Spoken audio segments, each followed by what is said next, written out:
সবাইকে আবারও অভিনন্দন আমার চ্যানেল আবার গল্পে আমাদের আজকে নিবেদন বিশিষ্ট সাহিত্যিক হুমায়ুন আহমেদের দ্বীপ এর দ্বিতীয় পর্ব।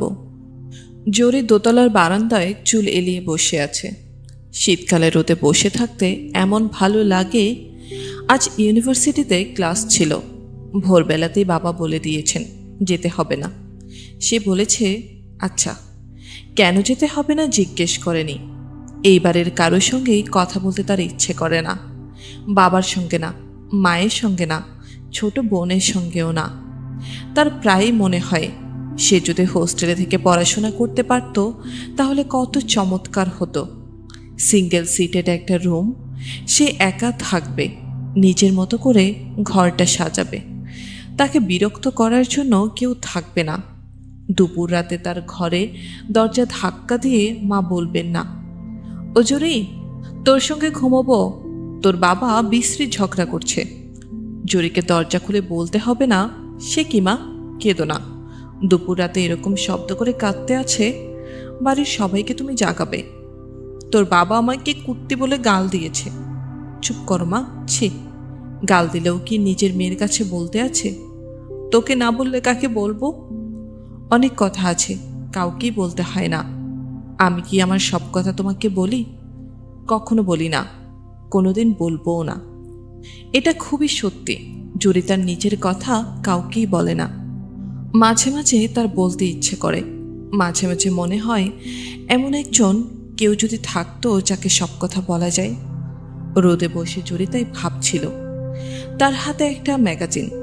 মাঝে মাঝে সে ম্যাগাজিনের পাতা উল্টাচ্ছে, তবে সে কিছু দেখছেও না, পড়ছেও না। হাতে একটা ম্যাগাজিন থাকার অনেক সুবিধা। কেউ এলে ম্যাগাজিন নিয়ে ব্যস্ত হয়ে যাওয়া যাবে, কথাবার্তায় যোগ দিতে হবে না। কেউ কিছু জিজ্ঞেস করলে বলতে পারবে। এখন একটা মজার জিনিস পড়ছি, পরে কথা বলবো। জোরের মা মনোয়ারা দোতলায় উঠে এলেন। খানিকটা উত্তেজিত গলায় বললেন, জামাই এসেছে, জামাই। জোরে ম্যাগাজিনের পাতা উল্টাতে লাগলো। সে যেন কিছুই শুনতে পায়নি। জামাই এসেছে, নিচে বসে আছে। জোরে শীতল গলায় বলল, জামাই বলছো কেন মা? বিয়ে এখনো হয়নি, বিয়ে হোক তারপর বলবে। তুই শাড়িটা বদলে নিচে যা। কেন? তোকে নিয়ে বাইরে কোথায় যেন খেতে যাবে বলছে। জোরে তাকিয়ে রইল। তার খুব রাগ লাগলো, যদিও রাগ করার তেমন কোনো কারণ নেই। 1 মাস পর যেই ছেলের সঙ্গে বিয়ে হচ্ছে সে যদি তাকে নিয়ে এক দুপুরে বাইরে খেতে চায় তাতে দোষ ধরার কিছু নেই, এটা তো স্বাভাবিক। মনোয়ারা বললেন, জামাই পরশু রাতেও এসেছিল, তুই তোর কোনো এক বন্ধুর বাসায় ছিলি, শুনে খুব রাগ করলো। জরি বলল, রাগ করলো মানে? না, রাগ না, ঠিক ওই বলছিল আর কি, এই বয়সে মেয়েদের বন্ধু বান্ধবদের বাসায় রাত কাটানো ঠিক না। তুমি কি বললে? আমি কি বলবো? আমার সঙ্গে তো কথা হয়নি, তোর বাবার সঙ্গে কথা হয়েছে। বাবাকে সে উপদেশ দিল? তুই সব কথার এমন প্যাচ ধরিস কেন? উপদেশ না, কথার কথা বলেছে। আয় মা, চট করে শাড়িটা বদলে আয়। আমি যেতে পারবো না। এটা কেমন কথা? যেতে ইচ্ছে করছে না মা। তোর বড় চাচা নিচে বসে আছেন, উনি শুনলে রাগ করবেন। জোরে উঠে দাঁড়ালো। মনোয়ারা বললেন, আয়, আমি চুলটা আছড়ে দেই, তুই শাড়িটা বদলা, গোলাপি জামদানিটা পর। তোর চাচির মুক্তার দুলজোড়া পরবি, নিয়ে আসবো? নিয়ে এসো। মনোয়ারা ছুটে গেলেন। মেয়েকে অতি দ্রুত সাজিয়ে দিতে হবে, নয়তো জোরের বড় চাচা রাগ করবেন। যার আশ্রয়ে বাস করছেন তাকে রাগানো ঠিক হবে না, কিছুতেই ঠিক হবে না। আজ যদি তিনি বলেন, অনেকদিন তো হলো, এখন তোমরা নিজের একটা ব্যবস্থা দেখো, তখন কি হবে? কোথায় যাবেন তিনি? অসুস্থ স্বামীকে নিয়ে কার ঘরে উঠবেন? জরি বেশ যত্ন করে সাজল, কানে দুল পড়ল, চোখে হালকা করে কাজল দিল। তার চোখ এমনিতেও সুন্দর, কাজল দেওয়ার কোনোই প্রয়োজন নেই। তবু কাজল দিলেই চোখে একটা হরিণ হরিণ ভাব চলে আসে। অবশ্যই সে জানে বসার ঘরের সোফায় বসে অতি দ্রুত যে লোকটি পা নাড়াচ্ছে সে ভুলেও তার চোখের দিকে তাকাবে না। পৃথিবীতে 2 ধরনের পুরুষ আছে। এক ধরনের পুরুষ তাকায় মেয়েদের দিকে, চোখের ভাষা পড়তে চেষ্টা করে। অন্য দল তাকায় শরীরের দিকে। মনিরুদ্দিন আজ 3 পিস স্যুট পরে এসেছে। গায়ে দিয়ে ভুর ভুর করে সেন্টের গন্ধ বেরোচ্ছে। সেই গন্ধের সঙ্গে মিশেছে জর্দার কড়া গন্ধ। তার মুখ ভর্তি পান। পানের লাল রসের খানিকটা ঠোঁটের উপর জমা হয়ে আছে। সে অতি দ্রুত পা নাড়াচ্ছে। জরিকে ঠুকতে দেখে সে তাকালো। সেই দৃষ্টি কয়েকবার পা থেকে মাথা পর্যন্ত নড়াচড়া করল। জরির চাচা বলল, বস মা। মনিরুদ্দিন বলল, চাচা জানের সাথে দেশের অবস্থা নিয়ে কথা বলছিলাম। এই দেশের ভদ্রলোক ব্যবসা করা সম্ভব না। যারা জেনুইন ব্যবসা করে তাদের জন্য এই দেশ না, দালালদের জন্য এই দেশ। জরির চাচা বললেন, খুবই সত্যি কথা। মনিরুদ্দিন বলল, কি আছে এই দেশে বলেন দেখি চাচা যান। সামান্য অসুখ বিসুখ হলে চিকিৎসার জন্য যেতে হয় ব্যাংকক। চিকিৎসা বলে এক জিনিস এই দেশে নাই। ঠিক বলেছ। তারপর ধরেন এডুকেশন। এডুকেশন এটাও ওই দেশে নাই। জোরে মনে মনে বলল, এডুকেশনের এ নয়। পলিটিক্সের কথা যদি ধরেন চাচা যান, তাহলে বলার কিছু নাই। খুবই সত্যি কথা। বুঝলেন চাচা যান, পুরো বঙ্গোপসাগরটা যদি তেল হয়ে যায় তবু এই দেশের কোনো উন্নতি হবে না। 10 জন লুটে পুটে খাবে। কারেক্ট? মনিরুদ্দিন উঠে দাঁড়াতে দাঁড়াতে বলল, ওখানে একটু ঘুরে আসি। আচ্ছা বাবা যাও। জোরে উঠে দাঁড়ালো। জর্দার কড়া গন্ধে তার মাথা ধরে গেছে। বমি বমি আসছে। বাসার সামনে বিশাল লাল রঙের গাড়ি দাঁড়িয়ে আছে। খাকি পোশাক এবং মাথার টুপি পরা একজন ড্রাইভার। মনিরুদ্দিন গাড়িতে উঠে বলল, কুদ্দুস, রবীন্দ্রসঙ্গীত দাও তো। আমার আবার গাড়িতে রবীন্দ্রসঙ্গীত ছাড়া কিছু ভালো লাগে না। আর শোনো কুদ্দুস, স্লো চালাবে। কুদ্দুস রবীন্দ্রসঙ্গীতের ক্যাসেট চালু করলো। মনিরুদ্দিন জরির দিকে তাকিয়ে বলল, খানিকটা ঘোরাঘুরি করি। জরি বলল, জি আচ্ছা। চীন বাংলাদেশ ফ্রেন্ডশিপ ব্রিজ দেখেছ? না। কুদ্দুস, ওইখানে চলো তো। গাড়ি চলতে শুরু করলো। পেছনের সিটে এত জায়গা, তবু সে বসেছে জরির সঙ্গে গা লাগিয়ে। জরি এখন তার গায়ের ঘামের গন্ধ পাচ্ছে। মনিরুদ্দিন তার ডান হাত জরির হাঁটুর উপর রেখেছে। গানের তালে তালে সেই হাত তাল দিচ্ছে। পরশুদিন রাতে কোথায় ছিলে? আমার এক বন্ধুর বাসায়। উচিত না। উচিত না কেন? বন্ধুবান্ধব থাকা ভালো, গল্পগুজব করাও ভালো, তাই বলে রাতে থেকে যাওয়া ঠিক না। জরি প্রাণপণ চেষ্টা করছে পাশে বসে থাকা মানুষটিকে ভুলে গিয়ে গানে মন দিতে, যেন গানটিই সত্যি, আশেপাশের জগৎ সত্যি নয়। অরুন্ধতী হোম চৌধুরী কি অপূর্ব গলা। মুখ পানে চেয়ে দেখি ভয় হয় মনে, ফিরেছ কি ফেরো নাই বুঝিব কেমনে। মনিরুদ্দিন একটি হাত জোরের কাঁধে তুলে দিয়েছে। পায়ের ওপর থেকে সেই হাত কাঁধে উঠে এসেছে। জোরে খুবই চেষ্টা করছে নিজেকে সম্পূর্ণ ভুলে যেতে। যা হবার হোক। মনিরুদ্দিন অস্পষ্ট স্বরে বলল, একটু এদিকে সরে বসছ, তাহলে তো ড্রাইভার ব্যাকভিউ মিররে কিছু দেখবে না। এরকম শক্ত হয়ে আছো কেন? মনিরুদ্দিন জরির বুক স্পর্শ করল। জরি শিউরে উঠল। মনিরুদ্দিন অভয়ের হাসি হেসে বলল, গাড়ির কাজ টিন্টেড, বাইরে থেকে কিছুই দেখা যায় না। জরি চেঁচিয়ে বলল, ড্রাইভার সাহেব গাড়ি থামান, আমি নামবো। থামান বলছি, এক্ষুনি থামান, এক্ষুনি। ড্রাইভার আচমকা ব্রেক কষে গাড়ি থামালো। জোরে হকচকিয়ে যাওয়া মনিরুদ্দিনের দিকে তাকিয়ে শীতল গলায় বলল, আপনি কি কথাও বলবেন না? আমি এখানে নেমে যাব। আপনি যদি বাধা দিতে চেষ্টা করেন আমি চিৎকার করে লোক জড়ো করব। তুমি তুমি যাচ্ছ কোথায়? আমি দারুচিনি দ্বীপে যাব। কি বলছো তুমি? দারুচিনি দ্বীপকে? আপনি বুঝবেন না। জরি গাড়ির দরজা খুলে নেমে পড়ল। জরি সন্ধ্যার পর বাসায় ফিরল। জরির মা সম্ভবত সারাক্ষণই গেটের দিকে তাকিয়েছিলেন। তিনি ছুটে এসে মেয়ের হাত ধরে ভীত গলায় বললেন, কি হয়েছে রে মা, কি হয়েছে? জরি সহজ গলায় বলল, কিছু হয়নি তো। জামাই তোর বড় চাচাকে টেলিফোন করেছিল, তুই নাকি রাগারাগি করে চলন্ত গাড়ির দরজা খুলে নেমে গেছিস, জামাইকে খারাপ খারাপ কথা বলেছিস, অপমান করেছিস। জামাই অসম্ভব রাগ করেছে। রাগ করলে কি আর করা, তোর চাচাও রাগ করেছে, খুবই রাগ করেছে, বসে আছে তোর জন্যে। জরি বলল, মা তোমার কাছে টাকা আছে? আমাকে দেবে, আমি পালিয়ে যাব মা। কি বলছিস পাগলের মতো? আয় ভিতরে আয়। কি হয়েছে বলতো? চলন্ত গাড়ি থেকে লাফ দিয়ে নেমে গেলি কেন? যদি অ্যাক্সিডেন্ট হতো? চলন্ত গাড়ি থেকে নামিনি। হয়েছিল কি? কিছু হয়নি। তোর বাবা টেলিফোন আসার পর থেকে ছটফট করছেন, তার অসুখ খুব বেড়েছে। আয়, প্রথমে তোর বাবার কাছে আয়। জোরের বাবা হাঁপানির প্রবল আক্রমণে নীলবর্ণ হয়ে গেছেন। বিছানায় পড়ে আছেন চোখ বন্ধ করে। নিঃশ্বাস নেবার চেষ্টায় তার বুক ওঠানামা করছে, নিঃশ্বাস নিতে পারছেন না।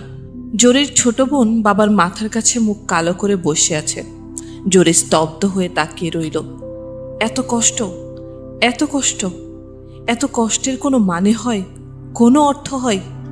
জোরের বাবা একবার চোখ তুলে তাকালেন, পর মুহূর্তেই চোখ বন্ধ করে আগের মতো ছটফট করতে লাগলেন।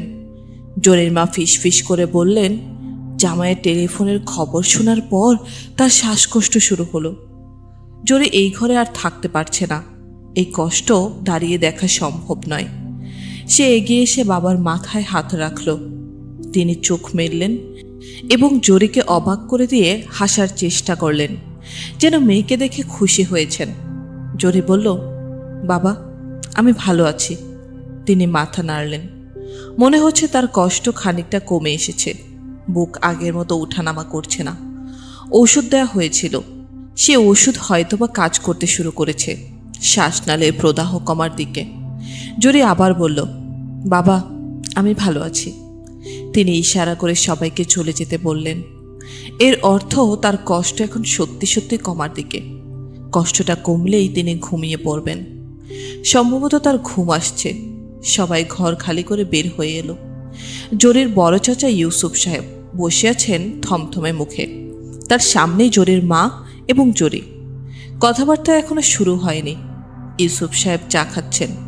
কি বলবেন এবং কিভাবে বলবেন তা হয়তো ঠিক করছেন। মেয়েটার শান্ত মুখের দিকে যতবার তাকাচ্ছেন ততবারই তার রাগ উঠে যাচ্ছে।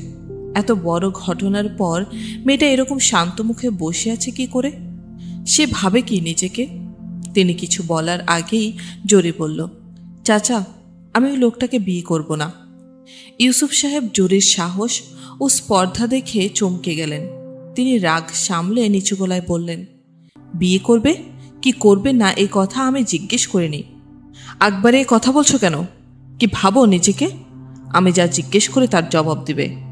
কি হয়েছিল যে তুমি চলন্ত গাড়ি থেকে লাফ দিয়ে নামলে? জোরে চুপ করে রইল।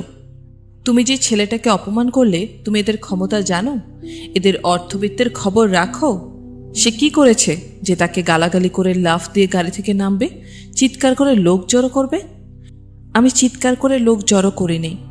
তুমি বলতে চাও সে মিথ্যা কথা বলছে? কথা বলছো না কেন? নাকি বলার মতো কথা পাচ্ছ না? ইউসুফ সাহেব জোরিকে তুই করে বলেন। আজ তুমি করে বলছেন। এতে রাগ প্রকাশ পাচ্ছে এবং দূরত্বও প্রকাশ পাচ্ছে। শোনো জোরি, মনির সব কথাই আমাকে বলেছে, কিছুই গোপন করেনি। কি বলেছে? তোমার সঙ্গে এই নিয়ে ডিসকাস করা উচিত না, তবু তুমি যখন শুনতে চাচ্ছ তখন বলছি। সে তার ভাবি স্ত্রীর হাত ধরেছে। এটা এমন কি অপরাধ? আমি যতদূর জানি তোমরা ক্লাসের ছেলের হাত ধরাধরি করে হাঁটো, তখন অপরাধ হয় না? তারা কি পরিমাণ রাগ করেছে তাকে তুমি জানো? মনির টেলিফোনে কেঁদেছিল। মনিরের বাবা টেলিফোন করেছেন। মনিরের এক মামা পুলিশের এআইজি, উনি টেলিফোন করেছেন। জিয়ার আমলে পাটমন্ত্রী ছিলেন যে ভদ্রলোক, উনিও টেলিফোন করেছেন। জোরের মা ক্ষীণ গলায় বললেন, এখন কি করা? ইউসুফ সাহেব বললেন, এটাই নিয়ে চিন্তা করছি। মনিরের বাবার সঙ্গে কথা হলো। জোরে বলল, কি কথা হলো? তোমার তা শোনার দরকার নেই, তুমি ঘরে যাও। জোরে উঠে চলে গেল। ইউসুফ সাহেব বললেন, মনিরের বাবা বলছেন তারা কাজী নিয়ে ডাকিয়ে বিয়ে পড়িয়ে দিতে চান, দেরি করতে চান না, কারণ ছেলে খুব মন খারাপ করেছে।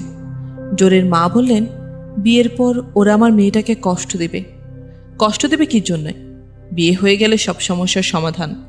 আর একবার বিয়ে হয়ে গেলে কেউ কিছু মনে রাখবে না। বিয়ে কখন হবে? ওরা পঞ্জিকা টঞ্জিকা দেখছে। যদি দিন শুভ হয় আজ রাতেও হতে পারে। এসব কি বলছেন ভাইজান? চিন্তাভাবনা করেই বলছি। চিন্তাভাবনা ছাড়া কাজ করা আমার স্বভাব না। জোরে যে কাণ্ড করেছে তারপর এছাড়া অন্য পথ নেই। মেয়েটার মত নেই। বাজে কথা বলবেন না। মত নিয়ে আগে বলেন না কেন? এনগেজমেন্টের আগে বলতে পারলো না? জরিকে এখন কিছু বলার দরকার নেই। ওদের টেলিফোন আগে পাই। ওরা যদি আজ রাতে বিয়ের কথা বলে তখন আমি জরিকে বুঝিয়ে বলবো। জরির মা ক্ষীণ গলায় বললেন, আরও কয়েকটা দিন সময় নিলে মেয়েটা ঠান্ডা হতো।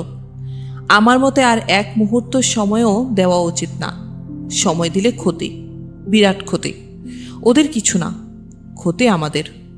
ইউসুফ সাহেবের কথা শেষ হবার আগেই টেলিফোন এলো। মনিরুদ্দিনের বাবা টেলিফোন করেছেন। সবার সাথে কথাটা বলে ঠিক করেছেন বিয়ে আজ রাতেই পড়ানো হবে। রাত 10টার মধ্যে বিয়ে পড়ানো হবে। 11টার দিকে তারা বউ নিয়ে চলে যাবেন। সামনের সপ্তাহে হোটেল সোনারগাঁয়ে রিসেপশন। ইউসুফ সাহেব জোরের মাকে বললেন, তুমি তোমার গুণবতী মেয়েকে আমার কাছে পাঠাও। ভাইজান, একটা বিষয় যদি বিবেচনা করেন। সব দিক বিবেচনা করা হয়েছে, বিবেচনার আর কিছু বাকি নেই। মনসুর আলী সাহেব বাগানে গোলাপ গাছের কাছে খুপড়ি হাতে বসেছিলেন। 5টি গোলাপ এই গাছটা একসঙ্গে ফুটেছে, টকটকে লাল গোলাপ। মনে হচ্ছে গাছে যেন আগুন লেগে গেছে। গাছটা যেন আনন্দ, গর্ব এবং অহংকারের সঙ্গে উঁচু গলায় বলছে, দেখো তোমরা, আমাকে দেখো। এরকম একটা গাছের একটু যত্ন নিজের হাতে না করলে ভালো লাগে না। মনসুর সাহেব মাটি আলগা করে দিচ্ছেন। মাটির ফাঁকে ফাঁকে যেন গাছের জীবনদায়িনী নাইট্রোজেনে প্রচুর পরিমাণে যেতে পারে। মেঘবতী এগিয়ে এলো। খুব ধীর পায়ে আসছে। বেচারির শরীর ভালো না। কাল রাতে সে কিছুই খায়নি। খাবার খানিকক্ষণ শুকে নিজের জায়গায় চলে এসেছে। দুটি থাবার মাঝখানে মুখ রেখে ঘুমিয়ে পড়েছে। তিনি মেঘবতীর দিকে তাকিয়ে হালকা গলায় বললেন, আয় আয়, দেখ ফুলের বাহার দেখ। মেঘবতী কাছে এসে তার পাঞ্জাবির এক কোণে কামড়ে ধরে চুপ করে বসে রইল। তিনি মাটি কুপিয়ে দিতে লাগলেন। বড় ভালো লাগছে। শীতের সকালে এই চমৎকার রোদ, ফুলের গন্ধ, গা ঘেঁষে বসে থাকা প্রিয় প্রাণী, এইসব ক্ষুদ্র ক্ষুদ্র আনন্দের যোগফল বিরাট একটি সংখ্যা। সেই সংখ্যা অসীমের কাছাকাছি। মনসুর সাহেব খুরপি নামিয়ে পাঞ্জাবির পকেটে চুরুটের জন্য হাত দিলেন। মেঘবতী পাঞ্জাবির পকেট এখনো কামড়ে ধরে আছে। মেঘবতী, ছাড় তো, চুরুট নেব। মেঘবতী ছাড়ল না। তিনি ঘাড় ঘুরিয়ে তাকালেন। কিছুক্ষণ তার চোখে পলক পড়ল না। মেঘবতী মরে পড়ে আছে। মৃত্যুর আগে আগে সে কিছু একটা বলতে এসেছিল, বলতে পারেনি। পরম মঙ্গলময় ঈশ্বর তার হৃদয়ে ভালোবাসা দিয়েছিলেন, মুখে ভাষা দেননি। মৃত্যুর আগে আগে যে কথাটি বলতে এসেছিল তা বলতে পারেনি। সে তার প্রভুর পাঞ্জাবির পকেট কামড়ে ধরে অচেনা অজানার দিকে যাত্রা করেছে। মনসুর সাহেব ভাঙা গলায় ডাকলেন, আনুষ্কা, আনুষ্কা। আনুষ্কাকে ডাকতে গিয়ে তার গলা ভেঙে গেল। আনুষ্কা ছুটে এলো। মনসুর সাহেব ভাঙা গলায় বললেন, তোমার মেঘবতীর গায়ে একটু হাত রাখো মা।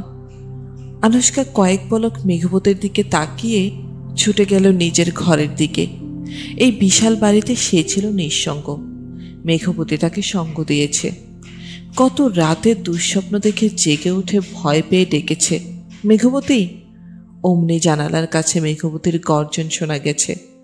সে জানিয়ে গেছে, আছি, আমি আছি। তোমার মা তোমাকে ছেড়ে চলে গেছেন। তোমার বাবা ঘুরছেন জাহাজে জাহাজে, কিন্তু আমি আছি। আমি আমার জীবনের শেষ দিন পর্যন্ত থাকব। আমি পশু, আমি মানুষের মতো প্রিয়জনদের ছেড়ে যাওয়া শিখিনি। আনুষ্কা ফুলে ফুলে কাঁদছে। মন্ত্রী সাহেব আনুষ্কার মাথায় হাত ফুলিয়ে দিচ্ছেন। মা, এমন করে কাঁদলে চলবে? রাত 9টা বাজে। আজ না তোমাদের দারুচিনি দ্বীপে যাবার কথা? আমি কোথাও যাব না। তা তো হয় না মা। তুমি না গেলে তোমার বান্ধবীরা যাবে না। তোমার একার কষ্টের জন্য তুমি অন্যদের কষ্ট দিতে পারো না, সেই অধিকার তোমার নেই মা। বললাম তো, আমি যাব না। তুমি মানুষ হয়ে জন্মেছ মা। মানুষ শুধু একার জন্য বাঁচে না, মানুষ অন্যদের জন্যও বাঁচে।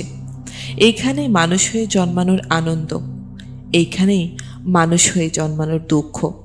মা, ওঠো। তোমার বান্ধবীরা সব মুখ কালো করে বসে আছে। আনুষ্কা নড়ল না। মনসুর সাহেব বললেন, তোমার মা যেদিন হঠাৎ করে এসে আমাকে বলল আমি তোমার সঙ্গে বাস করতে পারছি না, আমি চলে যাচ্ছি। সেদিনও আমি কিন্তু ঠিক সময়ে অফিসে গিয়েছি। মা, তুমি তো আমার মেয়ে, আমার মেয়ে না? হ্যাঁ, আমি তোমারই মেয়ে। তাহলে তুমি ওঠো তো। আনুশকা উঠে বসল। মনসুর সাহেব বললেন, তোমার আনন্দ তুমি সবাইকে দেখাবে, দুঃখ কাউকে দেখাবে না। তোমার মা আমাকে ছেড়ে যাওয়ায় আমি যে দুঃখ পেয়েছিলাম তা কি কখনো কাউকে দেখিয়েছি? আমার এত প্রিয় যে মেয়ে, তার কাছেও আজ মাত্র স্বীকার করলাম। আনুশকা চোখ মুছে বন্ধুদের কাছে গিয়ে হাসতে হাসতে বলল, এখনো অনেক সময় আছে, চল তো সবাই ছাদে খানিকক্ষণ হইচই করে আসি। ফরিদা হাসি মুখে বললেন, এই নে তোর টাকা, গুনে দেখ 1000 টাকা কিনা। খুশি এখন? তার মুখে হাসি। তিনি মনের আনন্দ চেপে রাখতে পারছেন না। মুনা তার বড় মামার কাছে চাওয়া মাত্র টাকা পেয়েছে, কোনো সমস্যা হয়নি। কি গুনে দেখলি না? সঞ্জু বলল, কি আশ্চর্য, গুনে দেখতে হবে কেন? ভাত দাও তো মা। মাত্র 8টা বাজে, এখনই ভাত খাবে কি? তোর ট্রেন সেই তো রাত 10:30টায়। একটু আগে আগে যাওয়া দরকার, টিকেটের ঝামেলা আছে। তোর বাবাও তো সঙ্গে যাবে। সঞ্জু বিস্মিত হয়ে বলল, বাবা যাবে মানে? তার যাওয়ার দরকার কি? যেতে চাচ্ছে যাক না, তুই বিরক্ত হচ্ছিস কেন? সবাই বলবে কি ট্রেনে তুলে দিতে বাবা চলে এসেছেন। আমি কি কচি খোকা নাকি? না মা, তোমার পায়ে পড়ি, যেভাবেই হোক তুমি সামলাও প্লিজ। বেচারা এত আগ্রহ করে যেতে চাচ্ছে। না মা না, প্লিজ। সবাই আমাকে নিয়ে হাসাহাসি করবে, এমনিতেই ওরা আমাকে খোকা বাবু ডাকে। খোকা বাবু ডাকে? কেন এবার ডাকবে না? ইউনিভার্সিটির সবকটা পরীক্ষার সময় বাবা উপস্থিত, হাতে কাটার ডাব। পরীক্ষা দিয়ে এসে ডাব খেতে হবে। কীরকম লজ্জার ব্যাপার বলো তো? লজ্জার কি আছে? ডাবের পানিতে পেট ঠান্ডা থাকে। উফ মা, তুমি বুঝবে না, তুমি বাবাকে সামলাও। আচ্ছা দেখি, বলে দেখি। মুনা এসে বলল, ভাইয়া বাবা তোমাকে ডাকছেন। সঞ্জু বাবার ঘরের দিকে রওনা হলো। আবারও হয়তো খানিকক্ষণ ইরাকের যুদ্ধের কথা শুনতে হবে। বাবার ঘরে ঢুকে চুপচাপ বসে থাকার কোনো মানে হয় না। বাবার সঙ্গে তার বলার কোনো কথা নেই। মাঝে মাঝে সে মনেও করতে পারে না বাবাকে আপনি করে বলে না তুমি করে বলে। কলেজে যখন পড়ে তখন একদিন বাবা তাকে ডেকে বললেন, তুই আজ আমার অফিসে একটা চিঠি নিয়ে যেতে পারবি? সঞ্জু বলল, জি স্যার, পারবো। সুবহান সাহেব গম্ভীর গলায় বললেন, স্যার বলছিস কেন? সঞ্জু কোনো জবাব দিতে পারেনি, মাথা নিচু করে দাঁড়িয়েছিল। এখনও সে ওই দিনকার মতো চুপ করে দাঁড়িয়ে আছে। সুবহান সাহেব বললেন, বস। সঞ্জু বসল। টাকা পয়সা কি লাগবে বললি না তো? মা টাকা দিয়েছে। ও আচ্ছা, ঠিক আছে, নে আরো 200 টাকা রেখে দে। লাগবে না বাবা, রেখে দে। লাগবে না, মা 1000 টাকা দিয়েছে। সুবহান সাহেবের মন একটু খারাপ হলো। তিনি ভেবেছিলেন বাড়তি 200 টাকা পেয়ে ছেলে খুশি হবে, তিনি তার আনন্দিত মুখ দেখবেন। সঞ্জু, তোর বন্ধু বান্ধবদের মধ্যে কেউ সিগারেট খায়? সঞ্জু অবাক হয়ে বাবার দিকে তাকালো। এই প্রশ্ন জিজ্ঞেস করার মানে কি সে বুঝতে পারছে না। সুবহান সাহেব বিব্রত গলায় বললেন, আমার অফিসের এক কলিগ ওই দিন আমাকে 1 প্যাকেট ডানহিল সিগারেট দিল। আমি তো সিগারেট ছেড়ে দিয়েছি, প্যাকেটটা পড়ে আছে। তোর বন্ধু বান্ধবদের জন্য নিয়ে যাবি? অবশ্য সিগারেট খাওয়া ভালো না, বদ অভ্যাস। সঞ্জু মিথ্যা করে বলল, কেউ সিগারেট খায় না বাবা। ও আচ্ছা আচ্ছা, তাহলে থাক। তোর ট্রেন তো 10:30টায়। জি, আমি তুলে দিয়ে আসবো, কোনো অসুবিধা নেই। 9:30টার দিকে বেরোলেই হবে। আপনার যেতে হবে না বাবা। সুবহান সাহেব আর কিছু বললেন না, পত্রিকার চোখের সামনে মেলে ধরলেন। সঞ্জু বাবার ঘর থেকে বের হয়ে মনে মনে বলল, বাঁচলাম। ইয়াজউদ্দিন সাহেব বারান্দায় ইজি চেয়ারে বসেছিলেন। শুভ্র এসে বলল, বাবা আমি যাচ্ছি। ইয়াজউদ্দিন বিস্মিত হয়ে বললেন, এখন যাচ্ছ মানে? এখন রাত 9টা, গাড়িতে স্টেশন যেতে তোমার সময় লাগবে 5 মিনিট। আমাদের সবারই একটু আগে যাওয়ার কথা। তাছাড়া আমি গাড়ি নিচ্ছি না, রিক্সা করে যাচ্ছি। রিক্সা করে যাচ্ছ? জি। কেন জানতে পারি? নিজের মতো করে যেতে চাচ্ছি বাবা। গাড়ি নিয়ে গেলে বুঝি পরের মতো করে যাওয়া হবে? শুভ্র কিছু বলল না। ইয়াজউদ্দিন সাহেব বললেন, সত্যি করে বলো তো, তুমি কি কোনো কারণে আমার উপর বিরক্ত? বিরক্ত হব কেন? প্রশ্ন দিয়ে প্রশ্নের উত্তর আমার পছন্দ না। তুমি আমার উপর বিরক্ত কিনা সেটা বলো, হ্যাঁ অথবা না। হ্যাঁ। ইয়াজউদ্দিন অনেকক্ষণ ছেলের চোখের দিকে তাকিয়ে রইলেন। শুভ্র হা বলেছে। এটা বিশ্বাস করতে তার সময় লাগছে। তুমি বিরক্ত কেন? এখন তো আমার সময় নেই বাবা, পরে গুছিয়ে বলবো। স্টেশনে যেতে তোমার লাগবে 5 মিনিট। আমি তো রিক্সা করে যাচ্ছি, রিক্সাতেও 20 মিনিটের বেশি লাগার কথা না। শুভ্র স্বাভাবিক গলায় বলল, তোমার উপর কেন বিরক্ত সেটা বলতে আমার সময় লাগবে, আমি ফিরে এসে বলবো। অনেক দীর্ঘ কথাও সংক্ষেপে বলা যায়। 3 পাতার যে রচনা, তার সাবস্টেন্স সাধারণত 2-3 লাইনের বেশি হয় না। শুভ্র বাবার চোখের দিকে তাকিয়ে বলল, আমি তোমার উপর বিরক্ত কারণ তুমি আমাকে অবিকল তোমার মতো করতে চাও। সব বাবাই কি তাই চায় না? চাওয়াটা ঠিক না। এটা চাওয়া মানে ছেলেদের উপর চাপ সৃষ্টি করা, অন্যায় প্রভাব ফেলা। আমি তোমার উপর অন্যায় প্রভাব ফেলছি? চেষ্টা করছো কিন্তু পারছো না। মনে হচ্ছে মানুষ হিসেবে তুমি আমাকে তেমন পছন্দ করো না। পছন্দ করি, কিন্তু তুমি সবসময় নিজেকে অন্যদের চেয়ে অনেক বেশি বুদ্ধিমান মনে করো। এটা আমার পছন্দ না। তোমার ধারণা আমি অন্যদের চেয়ে বুদ্ধিমান নই? আমার তাই ধারণা বাবা, তুমি অন্যদের চেয়ে কৌশলী কিন্তু বুদ্ধিমান নও। কিভাবে বুঝলে আমি বুদ্ধিমান নই? একজন বুদ্ধিমান মানুষ অন্যদের চেয়ে বুদ্ধি খাটো করে দেখে না, একজন বোকা লোকই তা করে। তুমি সব সময় আমার বুদ্ধিকে খাটো করে দেখেছ, মাকে খাটো করে দেখেছ। আমি যে যথেষ্ট বুদ্ধিমান সেটা তুমি এখন বুঝতে পারছো, আগে না। এর আগ পর্যন্ত তোমার ধারণা ছিল আমি পড়ুয়া একজন ছেলে, বইপত্র ছাড়া কিছুই বুঝি না। আমি জগতের বাইরের একজন মানুষ যে পরীক্ষায় প্রথম হওয়া ছাড়া আর কিছুই পারে না। শুভ্র, তুমি বসো, তোমার সঙ্গে কথা বলি। আমার তো সময় নেই বাবা। এ কাজ করলে কেমন হয়? আমি বরং তোমার সঙ্গে রিক্সা করে যাই, অনেকদিন রিক্সা চড়া হয় না। যেতে যেতে কথা বলি। আমি একাই যেতে চাই বাবা। তোমার মনে যে এতটা চাপা ক্ষোভ ছিল তা আমি বুঝিনি। বুদ্ধি কম বলেই বোঝনি। অন্য যে কোনো বাবা সেটা বুঝতেন। I am sorry, I apologised. Shubhro হেসে বলল, অ্যাপোলজি অ্যাকসেপ্টেড। বাবা যাই। Bon voyage my dear, bon voyage. Shubhro নিচু হয়ে বাবাকে পা ছুঁয়ে সালাম করতে গেল। ইয়াজউদ্দিন সাহেব ছেলেকে তা করতে দিলেন না, জড়িয়ে ধরলেন। শুভ্র বলল, আমি যদি তোমাকে কষ্ট দিয়ে থাকি তাহলে ক্ষমা করে দিও। আমি তোমাকে অসম্ভব ভালোবাসি বাবা। এই ভালোবাসার মধ্যে কোনো রকম খাদ নেই। একজন মানুষ অন্য একজনকে তার গুণের জন্য ভালোবাসে। আমি ভালোবাসি তোমার দোষগুলোর জন্য। তুমিই আমার দেখা একমাত্র মানুষ যার দোষগুলোকে গুণ বলে মনে হয়। ইয়াজউদ্দিন সাহেব ছেলেকে রিকশায় তুলে দিয়ে রিকশাওয়ালাকে বললেন, খুব ধীরে ধীরে টেনে নিয়ে যাও।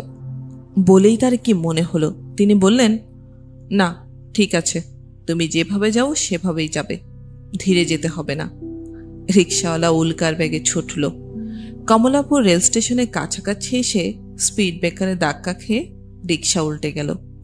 লোকজন ছুটে এসে শুভ্রকে টেনে তুলল। শুভ্র বলল, আমার কিছুই হয়নি, শুধু চশমাটা ভেঙে গেছে। শুভ্র কিছুই দেখতে পাচ্ছে না। আলো এবং ছায়া তার চোখে ভাসছে। চশমা ছাড়া সে সত্যি অন্ধ। শুভ্র বলল, আপনারা কেউ কি আমাকে দয়া করে কমলাপুর স্টেশনে নিয়ে যাবেন? আমি চশমা ছাড়া কিছুই দেখতে পাই না। প্লিজ আপনারা কেউ আমাকে একটু সাহায্য করুন। জোরে বিছানায় পা তুলে বসে আছে। মনিরুদ্দিন তার বাবা এবং বেশ কিছু আত্মীয় স্বজন নিয়ে চলে এসেছে। বসার ঘরে সবার জায়গা হচ্ছে না। বারান্দায় কিছু বেতের চেয়ার দেয়া হয়েছে। সবাই নিজেদের মধ্যে গল্পগুজব করছেন। মনিরুদ্দিন সৌদি আরবে সাদ্দামের বাহিনী ঢুকে পড়েছে এই খবরে খুবই উল্লাসিত। তিনি নিচু গলায় ভেতরের কিছু খবরও দিচ্ছেন। তেমন বাংলাদেশ টেলিভিশন যে বারবার বলছে সৌদি আরবে বাংলাদেশ সেনাবাহিনীর সকল সদস্য ভালো আছে, এটা খুবই ভুল খবর। এরা আসল খবর দিচ্ছে না। আসল খবর হলো স্কার্ট মিসাইলে 71 জন সোলজার শেষ। ঢাকা এয়ারপোর্টে কারফিউ দিয়ে এদের ডেড বডি আনা হয়েছে। এটা খুবই পাকা খবর। সবাই খুব আগ্রহ নিয়ে শুনছে। এক দফা চা হয়েছে, দ্বিতীয় দফার চায়ের অর্ডার দেওয়া হয়েছে। বিয়ে পড়াতে সামান্য দেরি হবে। মগবাজারের কাজী সাহেব এখনো এসে পৌঁছাননি, তাকে আনতে গাড়ি গেছে। বরপক্ষ ছেলের এক খালা বড় একটা সুটকেস নিয়ে এসেছেন। তিনি হাসি হাসি মুখে এ বাড়ির মেয়েদের সুটকেসের জিনিস দেখাচ্ছেন। হুট করে বিয়ে হচ্ছে, এই জন্য ঘরে যা ছিল তাই আনা হয়েছে। গয়নার এই সেটটা আপনারা একটু দেখেন, কিছুক্ষণ আগে রেডিমেড কেনা হয়েছে। দাম পড়েছে ৮০,৭০০। মোট ৫টা রিয়েল ডায়মন্ড আছে। রেসিটও সঙ্গে এনেছি, পছন্দ না হলে বদলে আনতে পারবেন। মেয়েরা চোখ বড় বড় করে জড়োয়া সেটের দিকে তাকিয়ে আছে। চোখ বড় বড় করে তাকিয়ে থাকার মতোই জিনিস। ছেলের খালা বললেন, বিয়ে পড়ানো হোক, বিয়ে পড়ানো হবার পর মেয়ের গলায় এটা পরাবেন। জোরের বড় চাচি বললেন, আগে পরালে অসুবিধা কি? ভদ্রমহিলা শুকনো গলায় বললেন, আগে না, বিয়ে পড়ানো হোক। জোরের বড় চাচি উঠে এলেন, ঢুকলেন জোরের ঘরে। জোরে চাচির দিকে তাকালো, কিছু বলল না। চাচিকে সে পছন্দ করে না। ভদ্রমহিলা খুব ঝগড়াটে। জোরেরা যে এই বাড়িতে আশ্রিত তা তিনি দিনের মধ্যে একবার জোরিকে মনে করিয়ে দেন। বড় চাচি তীক্ষ্ণ গলায় বললেন, তুই আমাকে ঠিক করে বলতো জোরি, তুই গাড়ি থেকে নেমে পড়েছিলি কেন? বলতে ইচ্ছে করছে না চাচি। ছেলেটাকে তোর খুব অপছন্দ হয়েছে? জি, আমারও অপছন্দ হয়েছে। এরা ছোট লোকের ঝাড়। তুই বউ সেজে বসে আছিস কেন? পালিয়ে যা না। জুরি অবাক হয়ে তাকালো। বড় চাচি বললেন, পেছনের দরজা দিয়ে বের হ, কোনো বান্ধবীর বাসায় চলে যা, তারপর দেখা যাবে। আমার সাহসে কুলোচ্ছে না চাচি। তুই আয় তো আমার সাথে। পরের বাড়িতে থেকে থেকে তোদের সব গেছে, সাহস গেছে, মর্যাদা বোধ গেছে। তোদের সাথে আমার কথা বলতে ঘৃণা লাগে। আয় আমার সাথে, আয়। টুকুনকে সঙ্গে দিয়ে দিচ্ছি, ওকে নিয়ে কোনো এক বান্ধবীর বাড়িতে লুকিয়ে থাক। সত্যি বলছেন? সত্যি বলছি না তো কি? তোর সঙ্গে রস করছি? আমার রস করার বয়স? বড় চাচি নিজেই পেছনের দরজা দিয়ে জরিকে বের করলেন। তার সেজো ছেলে টুটুনকে সঙ্গে দিয়ে দিলেন। তারা একটা বেবি ট্যাক্সি নিল। টুটুন বলল, তুমি যাবে কোথায় জরি আপা? দারুচিনি দ্বীপে যাব। সেটা কোথায়? অনেক দূর। তুই আমাকে কমলাপুর রেল স্টেশন নামিয়ে এই বেবি ট্যাক্সি নিয়ে বাসায় ফিরে যাবি। পারবি না? খুব পারবো। ঢাকা শহর আমার মতো কেউ চেনে না। টুকুনের বয়স 10। এত বড় দায়িত্ব পেয়ে সে খুবই আনন্দিত। অয়ন একটা সুটকেস এবং হ্যান্ডব্যাগ হাতে সন্ধ্যা থেকেই তার ছাত্রের বাসায় বসে আছে। ছাত্রের খোঁজ নেই। শুধু ছাত্র না, বাড়িতেই কেউ নেই। সবাই দল বেঁধে বিয়ে খেতে গেছে। কাজের ছেলেটি বলল, বসেন মাস্টার সাহেব, চা খান। বাড়িতে লোকজন না থাকলে কাজের লোকের খুব সামাজিক হয়ে ওঠে। আগ্রহ করে চাটা দেয়। অয়ন জিজ্ঞেস করলো, কখন ফিরবে? তার কি কোনো ঠিক আছে? বিয়াবাড়ি বললা কথা। রাত 9টার আগে না। রাত 9টা হলে অপেক্ষা করা যায়। 9টা 10টা পর্যন্ত অপেক্ষা করা যেতে পারে। একটা বেবি ট্যাক্সি নিলেই 10 মিনিটে স্টেশনে চলে আসবে। জিনিসপত্র তো সব সঙ্গেই আছে, অসুবিধা কিছু নেই। অয়নের মনে হলো 9টার আগেই তার ছাত্র চলে আসবে। স্যারের কথা নিশ্চয়ই তার মনে আছে। গতকাল তো সে বলেছে, চিন্তা করবেন না স্যার, আমি ব্যবস্থা করে রাখব। নিশ্চয়ই ব্যবস্থা করে রেখেছে। অয়ন বলল, বিয়ে কোথায় জানো না কি করিম? যে না, কিছুই জানি না। চা দেবো? আচ্ছা দাও, চা দাও। রাত 10টার ভেতর সে সর্বমোট 6 কাপ চা খেল। বেশ কিছুক্ষণ রাস্তায় দাঁড়িয়ে রইল তার ছাত্রের কালো গাড়ি যদি দেখা যায়। রাত 10টা 5-এ কাজের ছেলে এসে বলল, তারা আজ আর আসবো না, সইলা গেছে মির্জাপুর। তুমি বুঝলে কি করে? আম্মা টেলিফোন করছিল। আমি যে বসে আছি এটা বলেছ? যে না, এ ছিল না। অয়নের মনে আরেকটা সম্ভাবনা উকে দিচ্ছে। এমন তো হতে পারে তার ছাত্র ড্রাইভারকে দিয়ে স্টেশনে টাকা পাঠিয়ে দিয়েছে, কারণ সে জানে তার স্যার রাত 10:30টার ট্রেনে যাচ্ছে। বিয়ের তাড়াহুড়ায় মনে ছিল না, বিয়ে বাড়িতে গিয়ে মনে হয়েছে। সে কি চলে যাবে স্টেশনে? করিম, যে মাস্টার সাহেব, তারা কোথেকে টেলিফোন করেছে তা তো জানি না। এ বাসায় কি কেউ নেই? সব চলে গেছে? যে বড় সাহেবের এক ভাই আছেন, তুমি ওনাকে একটু জিজ্ঞাসা করে আসবে আমার কথা বাবু কিছু বলে গেছে কিনা, আমাকে কিছু টাকা দেওয়ার কথা ছিল, বাবুকে ওনার কাছে দিয়ে গেল কিনা। করিম খোঁজ নিয়ে এলো, বাবু কিছুই বলেনি। অয়ন পুরোপুরি নিঃসন্দেহ হলো বাবু ড্রাইভারকে দিয়ে স্টেশনে টাকা পাঠিয়েছে। এতক্ষণ এইখানে নষ্ট না করে তার উচিত স্টেশনে চলে যাওয়া। বিরাট ভুল হয়েছে। অয়ন ঘর থেকে বের হয়েই বেবি ট্যাক্সি নিল। হাতে সময় একেবারেই নেই। কমলাপুর স্টেশনে শুভ্র দাঁড়িয়ে আছে। এত লোকজন, চারপাশে সে কাউকে স্পষ্ট দেখতে পাচ্ছে না। মানুষগুলোকেই মনে হচ্ছে ছায়ামূর্তি। এক জায়গায় দাঁড়িয়ে থেকেও সে তিনজনের সঙ্গে ধাক্কা খেল। ভেবেছিল এরকম সমস্যা হবে। দলের অন্যদেরই বা সে কি করে খুঁজে বের করবে? একমাত্র উপায় যদি ওদের কেউ তাকে দেখতে পায়। এখনো কেউ তাকে দেখতে পায়নি। ওরা কি আসেনি? 9:30 বাজে। এর মধ্যে তো এসে পড়া উচিত। এত দেরি করছে কেন? আপনি আপনি এখানে? শুভ্র তাকালো। তার সামনে একটি তরুণী মূর্তি, তা সে বুঝতে পারছে, কিন্তু চিনতে পারছে না। গলার স্বরও অচেনা। নিশ্চয়ই ক্লাসের কোনো মেয়ে। ক্লাসের মেয়েরা ছেলেদের তুমি তুমি করে বলে, শুধু শুভ্রের বেলায় আপনি। দোষটা অবশ্যই শুভ্রর। সে ক্লাসের কোনো মেয়েকে তুমি বলতে পারে না। আপনি বোধহয় আমাকে চিনতে পারছেন না। আমার নাম জরি। সাবসিডিয়ারিতে আমরা একসঙ্গে ক্লাস করি। ও আচ্ছা, এখনো আপনি আমাকে চিনতে পারেননি? আপনার সঙ্গে বেশ কয়েকবার আমার কথা হয়েছে। শুভ্র অস্বস্তির সঙ্গে বলল, আমি চিনতে পেরেছি। তাহলে বলুন, আমার নাম কি? শুভ্র বিব্রত গলায় বলল, আমি চোখে কিছুই দেখতে পারছি না, এই জন্য কিছু চিনতেও পারছি না। আমার চশমা ভেঙে গেছে। চশমা ছাড়া আমি কিছুই দেখি না। জরি বলল, আমরা সবাই এই খবর খুব ভালো জানি। আপনার নাম হচ্ছে কানা বাবা। আমরা মেয়েরা অবশ্য কানা বাবা বলি না। আপনারা কি বলেন? আমরা বলি the learned blind father. Learned? Learned না ডেকে উপায় আছে? যে ছেলে জীবনে কোনো দিন কোনো পরীক্ষায় ফার্স্ট ছাড়া সেকেন্ড হয়নি, তাকে ইচ্ছে না থাকলেও লার্নেড ডাকতে হয়। শুভ্র অত্যন্ত বিব্রত বোধ করছে। বিব্রত বোধ করার প্রধান কারণ, সে এখনো মেয়েটিকে চিনতে পারেনি। জরি বলল, আপনি কি দারুচিনি দ্বীপে যাচ্ছেন? জি। আমাকে এত সম্মান করে জি বলতে হবে না। আমিও আপনাদের সঙ্গে যাচ্ছি। আপনি এখানে দাঁড়িয়ে আছেন কেন? এই প্ল্যাটফর্ম থেকে ময়মনসিংহ লাইনের গাড়ি যায়। আপনার গাড়ি ছাড়বে 4 নম্বর প্ল্যাটফর্ম থেকে।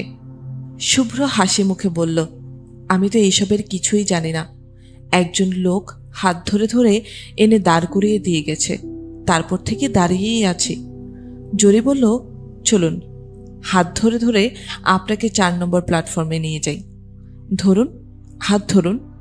সংকোচ করার কিছু নেই, আপনি হচ্ছেন কানা বাবা। জরি ভেবে পেল না সে হঠাৎ এত কথা বলছে কেন। সে তো চুপচাপ ধরনের মেয়ে। এত কথা তো সে কখনো বলে না। আজ তার হয়েছেটা কি? শুভ্র হাত ধরল, খানিকটা ইতস্তত করে বলল, আপনি বা কেন এদিকে এলেন? আপনার তো 4 নম্বর প্ল্যাটফর্মে থাকার কথা। কেউ এখনো আসেনি, তাই ঘুরে বেড়াচ্ছিলাম। আচ্ছা, আপনার চোখ এত খারাপ, আপনার তো উচিত বাড়তি চশমা রাখা। শুভ্র বলল, এক্সট্রা চশমা বাড়িতে আছে। জরি বলল, আপনার ব্যাগ কে গুছিয়ে দিয়েছে বলুন তো? আমার মা। তাহলে ব্যাগ খুললেই বাড়তি চশমা পাওয়া যাবে। দেখি আপনার ব্যাগটা খুলি, চাবি দিন তো। শুভ্র বলল, আমার মনে হয় না মা বাড়তি চশমা দিয়েছেন। অবশ্যই দিয়েছেন, কোনো মা এত বড় ভুল করবেন না। দিন, চাবি দিন। ব্যাগ খুলতেই খাপে মোড়া দুটো চশমা পাওয়া গেল। চোখে চশমা দিয়ে শুভ্র বিস্মিত হয়ে বলল, আপনি এত সেজেগুজে কেন? আজ রাতে আমার বিয়ে হবার কথা ছিল। এটা হচ্ছে বিয়ের সাজ। বিয়ে হয়নি বলেই যেতে পারছি। শুভ্র বলল, ভাগ্যিস হয়নি। বিয়ে হলে আপনার সঙ্গে দেখা হতো না, আমারও দারুচিনি দ্বীপে যাওয়া হতো না। বোকার মতো একা একা ভুল প্ল্যাটফর্মে দাঁড়িয়ে থাকতাম। কেউ আমাকে খুঁজে পেত না, আর পেলেও কেউ বুদ্ধি করে বলতে পারত না যে আমার ব্যাগে এক্সট্রা চশমা আছে। আমাকে যেতে হতো অন্ধের মতো। জোরে হাসল। এখন তার সবকিছুই ভালো লাগছে। পৃথিবীটা অনেক বেশি সুন্দর মনে হচ্ছে। স্টেশনের হইচই, আলো সব মিলিয়ে কেমন যেন নেশা ধরে যাচ্ছে। বারবার মনে হচ্ছে পৃথিবী এত সুন্দর কেন? আর একটু কম সুন্দর হলে তো ক্ষতি ছিল না। দুজন হাঁটছে ছোট ছোট পা ফেলে। শুভ্র হঠাৎ কি মনে করে বলে ফেলল, চশমাটা না পাওয়া গেলেই ভালো হতো। কেন? আপনি আমাকে হাত ধরে ধরে নিয়ে যেতেন। আপনি যখন আমার হাত ধরে হাঁটছিলেন আমার অসম্ভব ভালো লাগছিল। কিছু মনে করবেন না, কথাটা বলে ফেললাম। বেশিরভাগ সময় আমরা মনের কথা বলতে পারি না বলে কষ্ট পাই। আমি ঠিক করেছি, আমি ভুল কখনো করব না। যা বলতে ইচ্ছে করে তা বলবো। আপনি কি রাগ করলেন? জরি সহজ গলায় বলল, না, রাগ করিনি। আপনি বরং এক কাজ করুন, চশমাটা খুলে পকেটে রেখে দিন। আমি আপনাকে হাত ধরে ধরে নিয়ে যাই, নয়তো ওরা দেখলে হাসাহাসি করবে।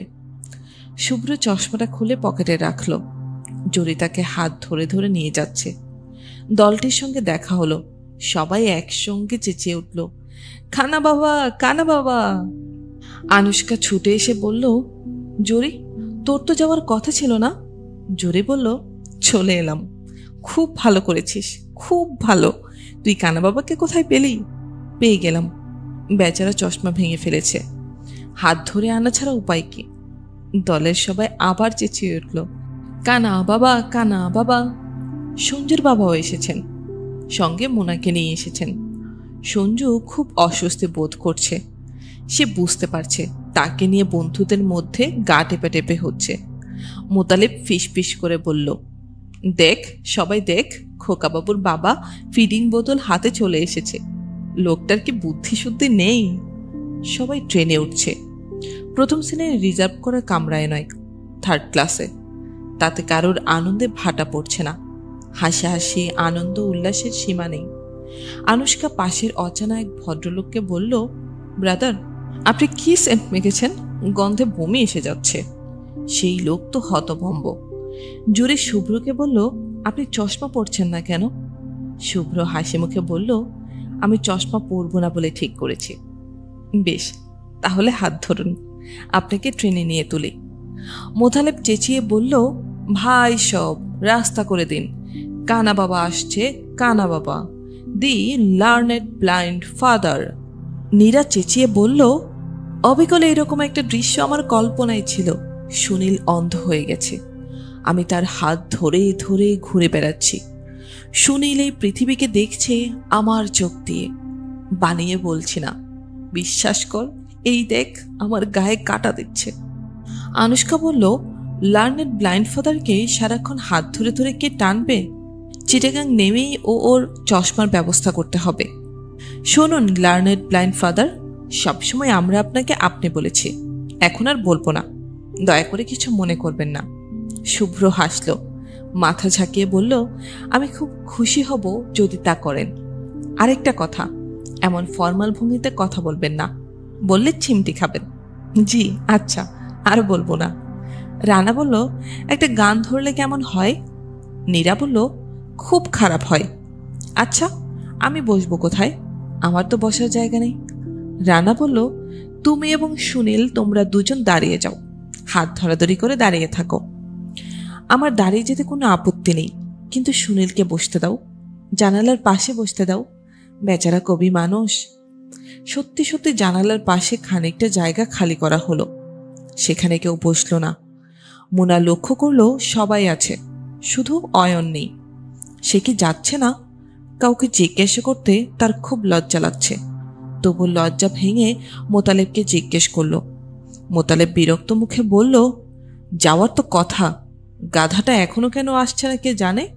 ট্রেন মিস করবে। গাধাটা সব সময় এরকম করে। আগে একবার পিকনিকে গেলাম, সে গেল না। পরে শুনি চাঁদার টাকা জোগাড় হয়নি। আরে, একজন চাঁদা না দিলে কি হয়? সবাই তো দিচ্ছি। মোনা ক্ষীণস্বরে বলল, ওনার কি টাকার জোগাড় হয়নি? মোতালেব বলল, কি করে বলবো, আমাকে তো কিছু বলেনি। মোনা অসম্ভব মন খারাপ করে বাবার কাছে চলে এলো। আর তখনই সে অয়নকে দেখল। অয়ন শুকনো মুখে দাঁড়িয়ে আছে। তার দাঁড়ানোর ভঙ্গি থেকে বোঝা যাচ্ছে সে চাচ্ছে না কেউ তাকে দেখে ফেলুক। মোনা চেঁচিয়ে ডাকল, অয়ন ভাই, অয়ন ভাই। অয়ন প্ল্যাটফর্মে গাদা করে রাখা প্যাকিং বাক্সগুলোর আড়ালে সরে গেল। মোনা এগিয়ে গেল। পিছনে পিছনে এলেন সুবান সাহেব। মুনা বলল, অয়ন ভাই, আপনি যাচ্ছেন না? ট্রেন তো ছেড়ে দিচ্ছে। অয়ন কি বলবে ভেবে পেল না। সুবান সাহেব উত্তেজিত গলায় বললেন, দৌড়ে কি উঠো, সিগন্যাল দিয়ে দিয়েছে। অয়ন নিচু গলায় বলল, চাচা আমি যাচ্ছি না। যাচ্ছ না কেন? টাকা জোগাড় করতে পারেনি। একজনের দেওয়ার কথা ছিল, সে শেষ পর্যন্ত গার্ড বাঁশি বাজিয়ে দিয়েছে। ট্রেন নড়তে শুরু করেছে। অয়ন ছোট করে নিঃশ্বাস ফেলল। মুনার চোখে পানি এসে গেছে। সে জল ভেজা চোখে তার বাবার দিকে তাকিয়ে আছে। সুবান সাহেব পকেট থেকে মানিব্যাগ বের করে শান্ত গলায় বললেন, বাবা এই নাও, এখানে 900 টাকা আছে, তুমি যাও, দৌড়াও। অয়ন ধরা গলায় বলল, বাদ দিন চাচা, আমি যাব না। তার খুব কষ্ট হচ্ছে, সে কখনোই কোথাও যেতে পারে না। তার জন্য খুব কষ্ট তো তার হয় না? আজ কেন হচ্ছে? সুবান সাহেব বললেন, এক থাপ্পড় দেব, বেয়াদব ছেলে, দৌড় দাও, দৌড় দাও। মুনা বলল, যান অয়ন ভাই, যান প্লিজ। অয়ন টাকা নিল। সে দৌড়াতে শুরু করেছে।